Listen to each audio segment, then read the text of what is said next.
ఎంతోమంది తండ్రులు తాము కష్టపడి సంపాదించి తీసుకొచ్చినటువంటి ద్రవ్యంతో పిల్లల్ని చదివిస్తూ, పిల్లలకి బట్టలు కొంటూ, వాళ్ళ కోరికలు తీరుస్తూ, వాళ్ళు వృద్ధిలోకి రావాలని వాళ్ళకి డిపాజిట్లు వేస్తూ, వాళ్ళకి అనారోగ్యం వస్తే డాక్టర్ దగ్గరికి వెళ్ళి వైద్యం చేయించుకుంటే, పరీక్షలు చేయించుకుంటే డబ్బు అయిపోతుందని మందుల షాపు దగ్గరికి వెళ్ళి అనారోగ్యం చెప్పి ట్యాబ్లెట్లు తెచ్చి వేసుకునేటటువంటి తండ్రులు ఎందరో ఉన్నారు.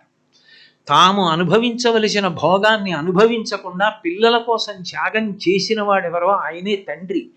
తండ్రి అంటే సాక్షాత్తు ఇంట్లో శంకరుడే తండ్రి రూపంలో తిరుగుతున్నాడని నమ శంకరాయ చ మయస్కరాయ చ నమ శివాయ చ శివతరాయ చ అంటోంది యజుర్వేదం. తండ్రికి తాను ఏదీ పొందకపోయినా పర్వాలా, బిడ్డ వృద్ధిలోకి వచ్చాడంటే చాలు అంత ఆనందపడిపోతాడు.